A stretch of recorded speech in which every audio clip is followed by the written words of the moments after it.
Hello and welcome to today's cat stream. My name is Lara and I will be teaching everyone how to embroider slash weave a woven rose, as well as start a beginner pattern for writing text and then backstitching it onto a piece of fabric. So today might not be as long of a stream, just because we're doing a couple things to make it a little bit more streamlined, pun intended. And let's get started. So today you will need pretty much the same things as last week. You need your embroidery hoop, your piece of fabric, and your thread. Now for what I'm doing today, I'm actually using all 6 strands of my embroidery thread. So it might take you a little bit longer to get everything through your needle, so if you're having trouble with it, you can use a needle threader. And I'm just going to angle my camera up a teeny tiny bit, pardon my flossy mess, and you should be able to, there we go, see a little bit better what I'm going to be working on. So to get started, you can grab your pen or pencil of choice, and we're going to just draw a circle about the size of somewhere between a nickel and a dime in anywhere on your fabric that you want to draw it. So I'm just going to draw mine a little bit to the right. That's definitely closer to a nickel. And you want to get your circle as circle shape as you possibly can. Don't worry if it is not. And then from here, what we want to do is you want to draw the spokes of a star, so it kind of is going to end up looking like a sand dollar. And you want them to be as even as possible. So you're dividing it up into 5 segments. So these ones are a little bit longer, that's okay. I'll just give myself a slightly better circle shape. And so that's the start of your woven rose.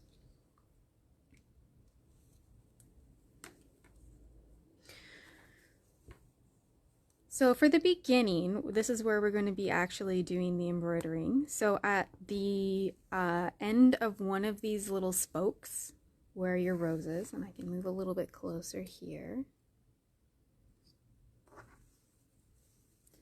So at the end of one of these spokes, you want to insert your needle from the back to the front and then just pull your floss all the way through.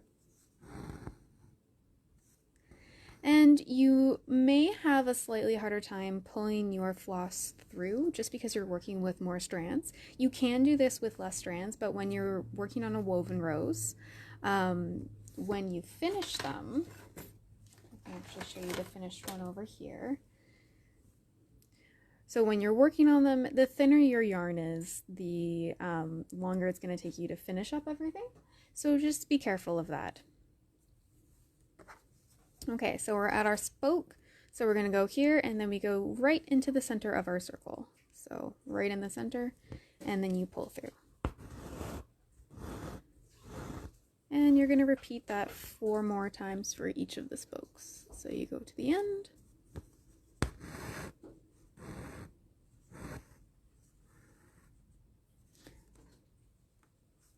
And I still have not yet mastered knowing exactly how much floss I'm going to need for my rose. So you may notice that I have a lot that I'm working with. That's okay. I can reuse it for something later if I need to.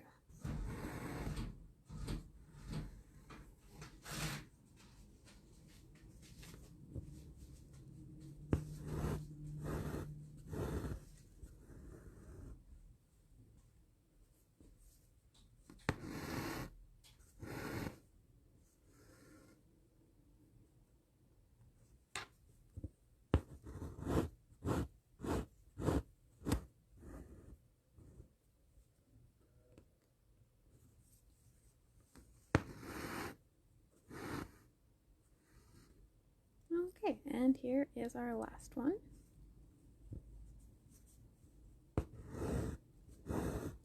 And by the 5th one, it does tend to be a little bit harder to pull it through the center. So here we've got your nice little star shape. If you look over here on my other one I was working on, there's a nice little star shape there as well. If you make something bigger, that's totally fine. If you make something smaller, that is also completely fine. So it should look kind of like that on the back. And for now, we're actually not going to be working with the outside circle. That's just going to be the general guideline for how long our rows will end up being.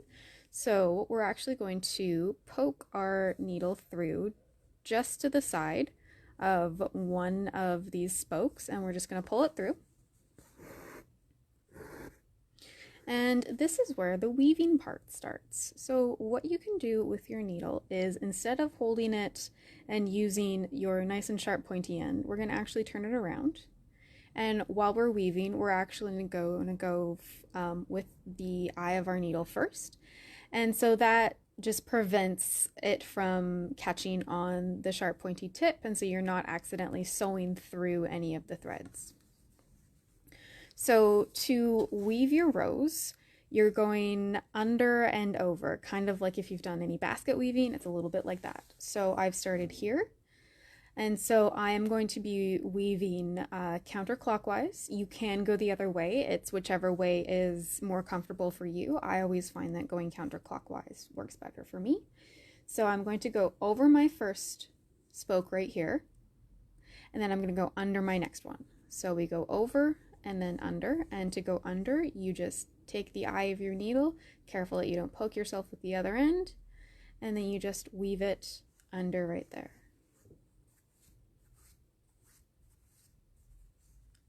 And then for the next one, this one is going to go over.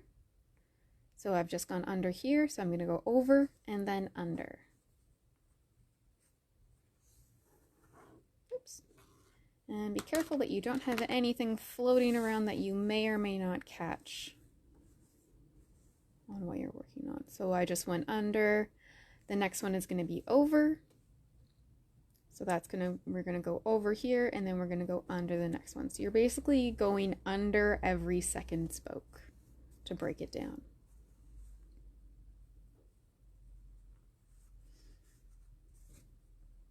And you always want to make sure that you're not accidentally going through a hole in your thread somewhere else.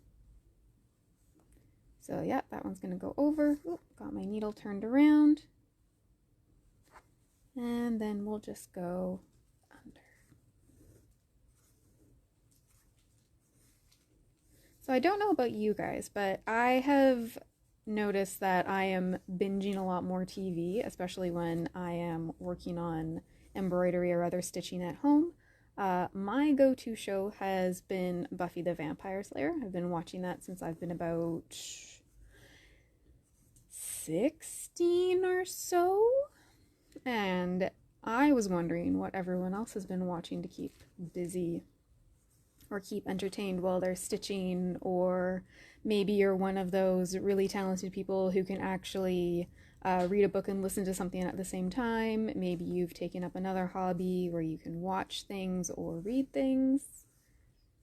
So I can read the comments, and if you wanted to share what you have been watching or reading, that would be lovely to hear from you.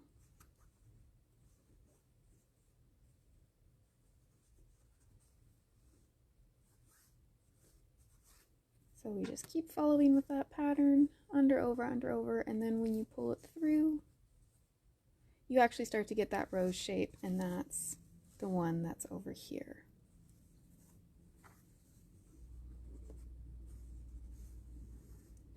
And if anyone can only catch part of today's video, or if they want to watch it at their own leisure, you're more than welcome to watch it on our YouTube channel, where it's going to be uploaded as soon as we're done here with any luck.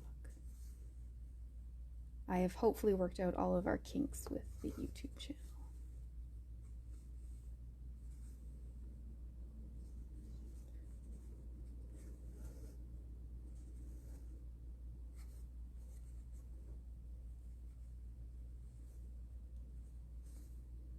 And we just go more under, over.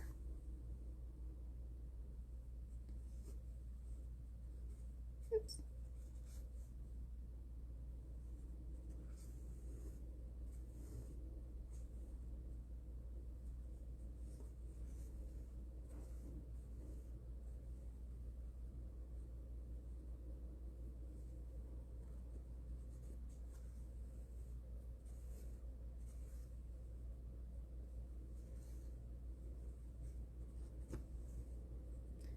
And if you're feeling particularly daring and if you want to skip and do a couple woven spots at the same time, you can definitely do that. Depends on how daring and exciting you want your rose to be.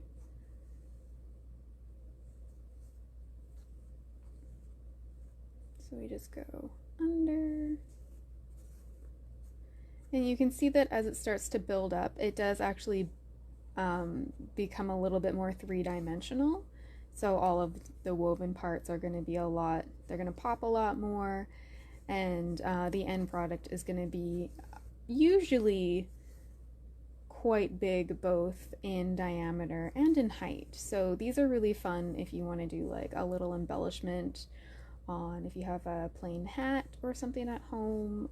I have plans to attack one of my overall dresses with a bunch of roses.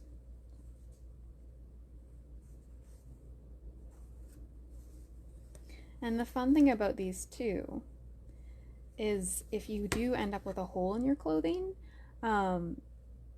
you can, to some degree, if you can manage to position your rose somewhere where the hole might be. So for example, if you have a hole like right here, you can actually position a rose over top of it and artfully mend slash hide the troublesome spot where a hole was in your clothing.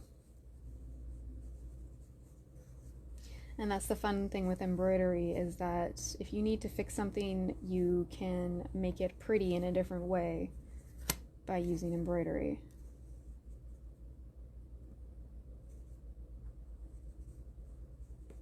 So let's be daring, let's do 2 at once.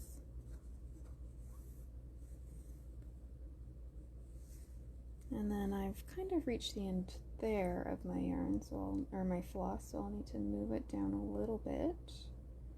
So I'll just open that up. Got a little strand right here that's misbehaving a bit that I need to fix. There we go. And I'll just pull it that way so I can keep weaving. So when it comes to finishing off your roses, you can completely finish them off to the point where you cover the circle.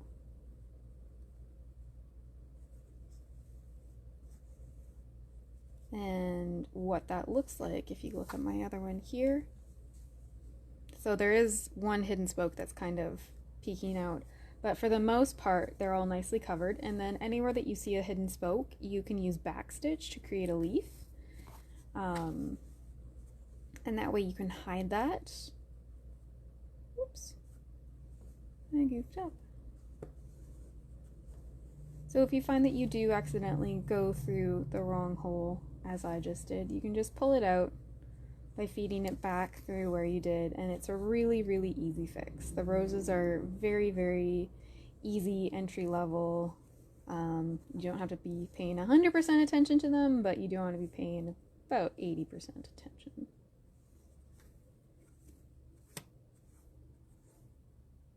There we go. And you'll notice that as you start getting towards the end of your spoke, it will naturally start beginning to pull right under there where the yarn is, or where the floss is. Sorry, I keep saying yarn. I've been knitting a lot at home. And that'll again help add to the depth of the rose.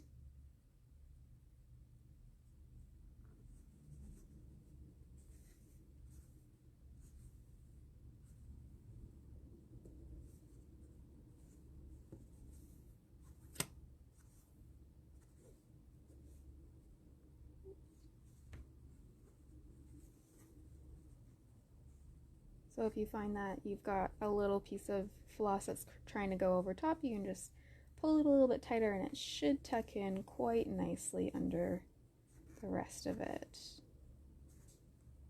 So, and again, that keeps pulling it up and adding that 3-dimensional three-dimensional aspect to the rose.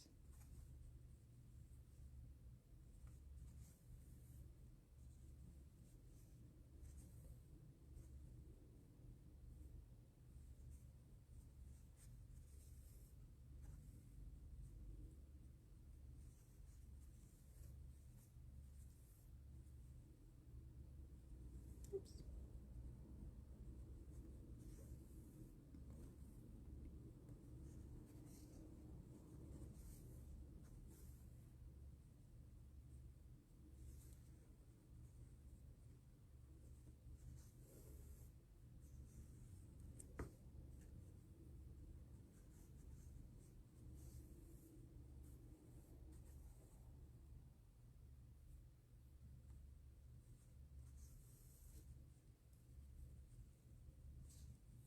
You can see the one not good part about me having such a long thread is that it keeps getting caught up here, which is fine. I just have to remember to untangle it every so often.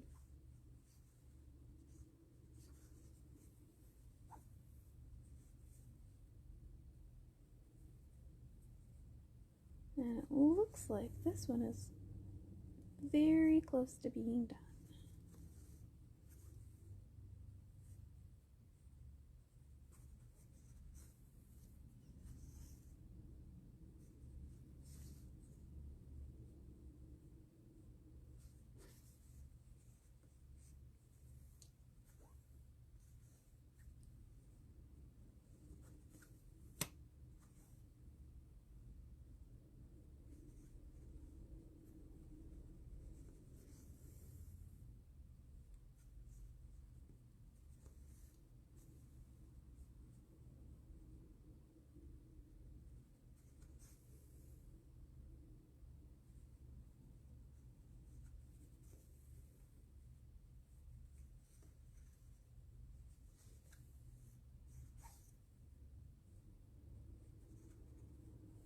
Okay, so I do have a little bit of this book left behind, and you will see that I do have that purple marker still there.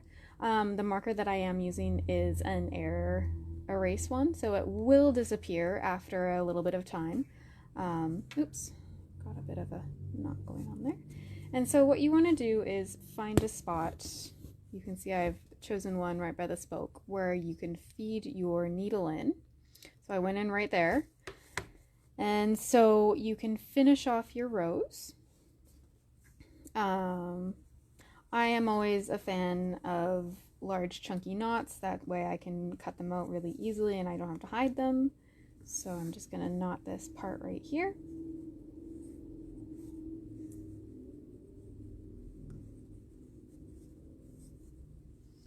And then I'm going to grab my scissors and I'm going to do that.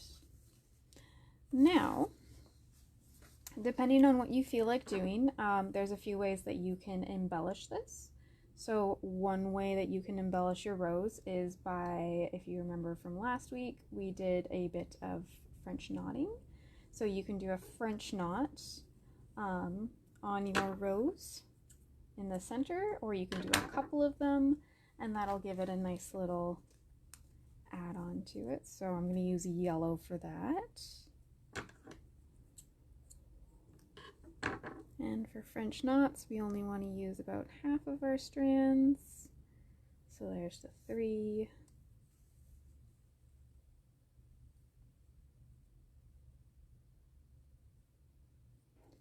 Now the trick with using a French knot in the center of your rows is that you have to be very careful feeding your needle through the center of it, because you're dealing with so many layers of embroidery thread.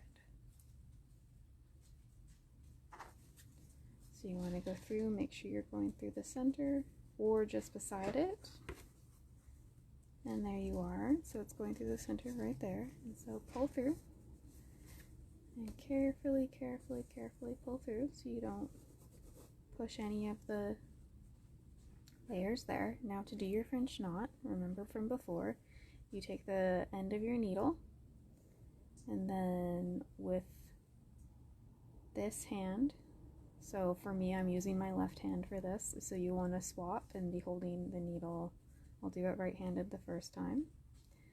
So you wrap it around once and then twice.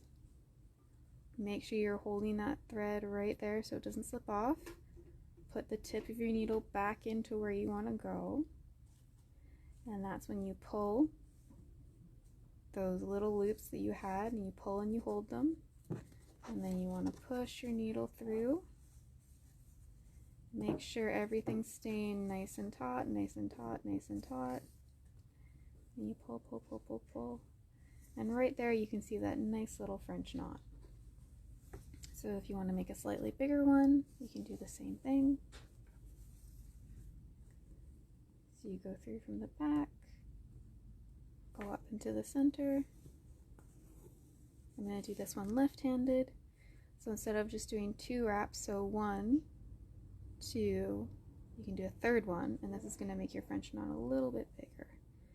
So once I have those 3 wraps, so I go from the back of the needle to the tip, you go 1, 2, 3, put the tip back in, pull those wraps nice and tight down to the end, and then you just pull your needle and hold everything nice and firm so you don't lose those. And then there's another one, so I'm going to do one more.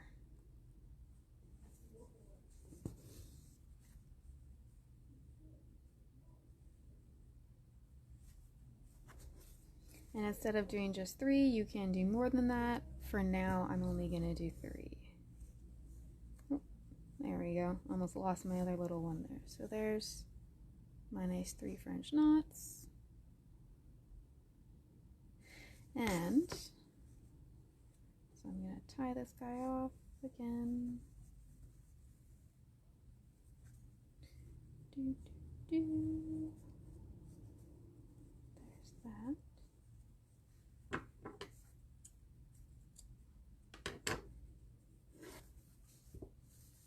So the other part I wanted to talk about for today, or to demonstrate for today, was when you are making a written pattern. So, or a written phrase or something that you want to stitch onto something. So these are fun if you want to turn something into a patch. I have shown my patches here before, or if you want to just write something on a bag, or if there's a big project that you want to do, you can write, you know, sassy things on there. I had my wash your dang hands one from last week, which everyone here appreciated, and then asked if they could actually use it to wash their hands, and I said no. So I'm just grabbing some green thread, because why not? And let's write a phrase. What's something rosy? How about we just say, let's be a little bit sassy. Roses have thorns, so we can write in here,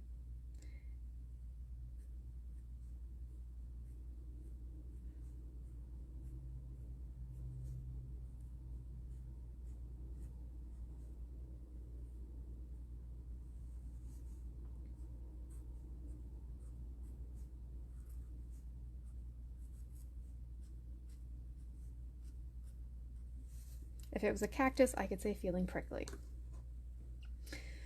So when you are stitching with your letters, oops, gave myself a nice little knot right here.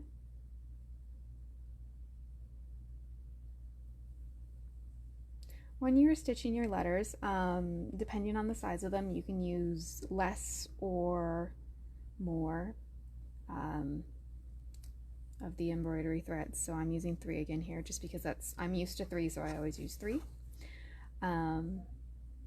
What you want to do when you start your back stitch, so if you remember from our other one, if you have a line for your back stitch, so here's your line. When you start your back stitch, you don't start at the bottom. You start a little bit up, and then you go back. So if I was going to be stitching here, I would start here, and then I would go back. So this would be the back stitch. And then once I go through here, so I started here, I went back, then what I want to do is I go up about the same distance, and I pull through, and then you go back.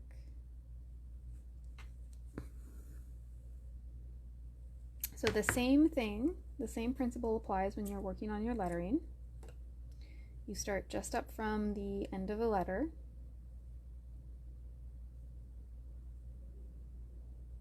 and then you keep going from there. So I'm just making myself a nice little knot for this one. So if I wanted to start on the G, I would start not at the end of it, but I would start just before the end of the letter where the line is. And I would go into where the end is, and then here you go. So I've got my nice little hook on the G. It started right there, and then I would continue. I would go forward a little bit from where I was.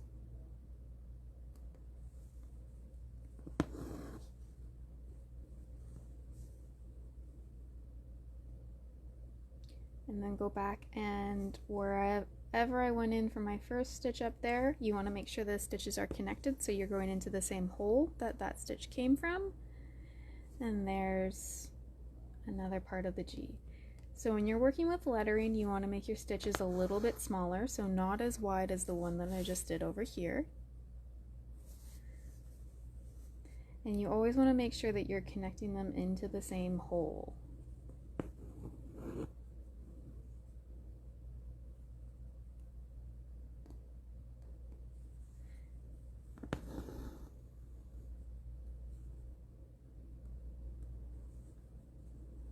So if you feel like a less sassy version of what I'm working on right here, you could do something like feeling rosy.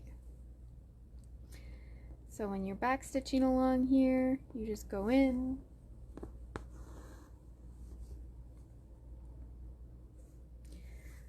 and so you go ahead of the stitch and then back in. And remember, if you do want to make everything into one fluid movement, there is a way to do that.